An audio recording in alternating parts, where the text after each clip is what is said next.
अस्सलाम वालेकुम दोस्तों, कैसे हैं सब। उम्मीद करता हूँ सब खैरियत से होंगे। जैसे आपको पता है कि हमारे 9th क्लास के चैप्टर नंबर 2 के लेक्चर स्टार्ट है और चैप्टर नंबर 2 की कुछ लेक्चर हमने रिकॉर्ड किए हैं। अगर आप लोगों ने वो नहीं देखे तो जाके वो देखे पहले और उसके बाद ये वाला लेक्चर देखे, तभी आपको इस वाले लेक्चर की अच्छी तरह से समझ आएगी। तो आज का हमारा जो लेक्चर है वो है ग्राफ के हवाले से। मतलब अब हम ये वाला टॉपिक सीखेंगे तो इसके यूज जो है ना इक्वेशन ऑफ मोशन में करेंगे। मतलब इक्वेशन ऑफ मोशन की प्रूफ के लिए हमें चाहिए कि ये टॉपिक हमें अच्छी तरीके से आता हो। अच्छा, सिर्फ ये ग्राफ जो है ना ये सिर्फ और सिर्फ यहाँ पे जरूरी नहीं है। आप डेली लाइफ में जितनी भी आपकी जो मतलब बिजनेस हो गए, आईटी वाले हो गए, बायो साइंसेस, जितने भी सब्जेक्ट्स हैं ना उस सब में ग्राफ बहुत जरूरी है। मैथ में तो स्पेशली बहुत जरूरी है। ग्राफ क्या है? ग्राफ हमें किसी भी मुख्तलिफ क्वांटिटीज के बारे में रिलेशन बताते हैं कि ये किस तरह, इनके रिलेशन किस तरह। जैसे मैं आपको समझाता हूँ कि मिसाल के तौर पर अगर आपकी कोई कंपनी हो और उस पे अपने यहाँ पे सेल और यहाँ पे मंथ, अब पहले मंथ में कितनी सेल हुई हो,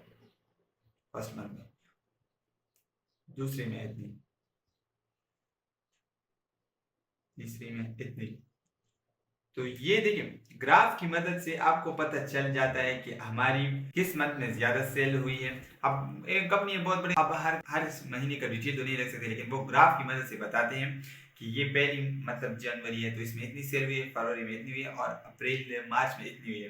तो ये इस तरह पूरे साल का डेटा उनके पास कलेक्ट हो जाते हैं और अगर वो चाहते हैं तो पिछले साल का भी इस तरह डेटा रख सकते हैं। तो ग्राफ हर फील्ड में, मतलब मैथ, फिजिक्स, केमिस्ट्री, जो भी रियल लाइफ में हर एक फील्ड में हमारे पास ग्राफ की बहुत अहमियत है। आप लोग क्रिकेट वगैरह का मैच देखते हैं ना तो उनमें भी ग्राफ्स होती हैं कि मतलब अगर ये यही ग्राफ हम कन्वर्ट कर ले, यहाँ पे रन कर ले और यहाँ पे ओवर्स कर ले, तो आपको पता चलेगा कि पहले ओवर में कितनी रन आई है, दूसरी में कितनी है, तीसरी में। तो ग्राफ की बहुत इंपॉर्टेंस है और इससे आपके पास क्या हो जाता है, आपके पास जो इन्फॉर्मेशन होती है ना वो आसान हो जाती है और इन्फॉर्मेशन को आपको समझ आ जाती है। अगर ये मतलब अगर आपको ये आपके बॉस दिखा रहे कि हमारी दूसरी महीने में सेल्स कम क्यों हुई है, तब दूसरे महीने पूरी चेक करने की बजाय उनको सिर्फ आप अपने बॉस को ये डायग्राम दिखा दें कि इस तरह ये देखिए, तो वो उनको समझ आ जाए कि दूसरे महीने में सेल्स कम हुई है। अब वो दूसरे महीने पे फोकस करेगा कि इसमें कौन कौन सी मुश्किलात है, जो हमसे क्या क्या गलतियां हुई है कि हम वो सॉल्व कर ले ताकि इस महीने में सेल बढ़ जाए। तो इसी तरह ग्राफ जो है ना, ग्राफ आपके हर फील्ड में जरूरी है। तो अच्छा, हम इसको पढ़ते हैं कि ग्राफ कहते किसे हैं। तो देखिए ग्राफ क्या है? Graph is the way of presenting information about the relation between various quantities. अच्छा, ग्राफ क्या है? ये एक तरीका है अपनी इंफॉर्मेशन को प्रेजेंट करने का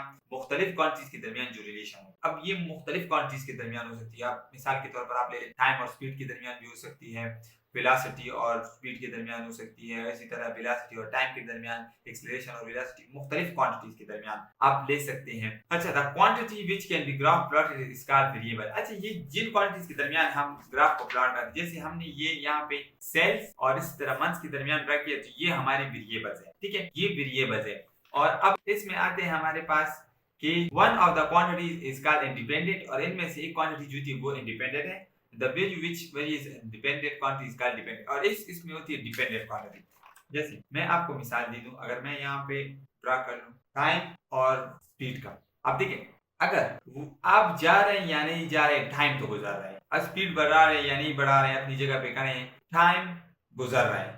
और टाइम गुजरने के साथ अब क्या है, आपका टाइम जो है ना वो ये एक इंडिपेंडेंट क्वांटिटी है, ये किसी भी डिपेंड नहीं करता। अगर आप बैठे हैं, जा रहे हैं, चाहे क्यों भी करें, स्पीड जो है ना इस टाइम पे डिपेंडेंट है। अगर आप तेज जाएंगे तो टाइम कम होगा, अगर आप स्लो जाएंगे तो टाइम जल्दी गुजर जाएगा, ज्यादा टाइम में कम फासला तय करेंगे। तो स्पीड आपके पास क्या हो गई, ये आपके पास हो गई डिपेंडेंट क्वांटिटी और ये आपके पास हो गई इंडिपेंडेंट क्वांटिटी। और हमेशा जब हम ग्राफ ड्रा करें तो आपके पास जो इंडिपेंडेंट क्वांटिटी होती है वो हम इस तरह हॉरिजॉन्टल एक्सिस में ड्रा करते हैं और जो डिपेंडेंट क्वांटिटी होती है वो वर्टिकल एक्सिस में ड्रा करते हैं। अच्छा देखिए, अच्छा It is also noted that the graph we should select same suitable scale। तो देखिए ग्राफ को ड्रा करने के लिए हमने कुछ suitable scale सेलेक्ट करनी होगी। अगर मैं स्केल्स की मिसाल दे दूं, जहां पे ये मिल जाते हैं तो यहाँ पे ये जीरो ओरिजिन है। अब यहाँ पे आपने इस जीरो और पहली क्वांटिटीज के दरमियान जो डिफरेंस रखी है ना वो सब के दरमियान रखनी होगी। अगर मिसाल के तौर पर अगर आप यहाँ पे 1 ले लें तो यहाँ पे भी फिर 2 फिर 3, मतलब इन दोनों के दरमियान जो डिफरेंस है वो कितनी है, 1, तो इनके दरमियान भी 1 होनी चाहिए।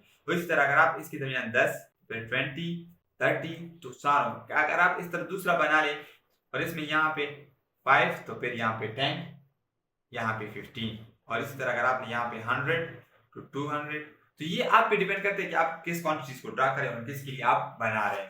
ठीक है, अच्छा स्लोप ऑफ अ ग्राफ। अच्छा, द स्लोप ऑफ ग्राफ हमें क्या बताती है? The slope of a graph means vertical coordinate difference divided by horizontal coordinate difference. Slope of graph जो होती है ना, वो आपको बताती है वर्टिकल कोऑर्डिनेट डिफरेंस और उनको डिवाइड कर ले हॉरिजॉन्टल कोऑर्डिनेट्स में। अगर आप y एक्सिस और x एक्सिस की बात करें तो डेल y मतलब y में जो चेंज आया है ना, मतलब पहले आप ये देखिए ऑब्जेक्ट पहले यहाँ पे था, कुछ टाइम गुजरने के बाद वो यहाँ पहुंच गया, अब इस y में कुछ चेंज आया है, तो इनिशियल पॉइंट उसकी y1 है और फाइनल पॉइंट उसकी y2 है, तो yf minus yi divide by, अब पहले आप टाइम यहाँ इस टाइम से आपने चलना स्टार्ट किया और इस टाइम तक आप यहाँ तक पहुंच गए, तो xf डिवाइड बाय xy, तो इसकी डिफरेंस जो है ना ये आपको बताती है।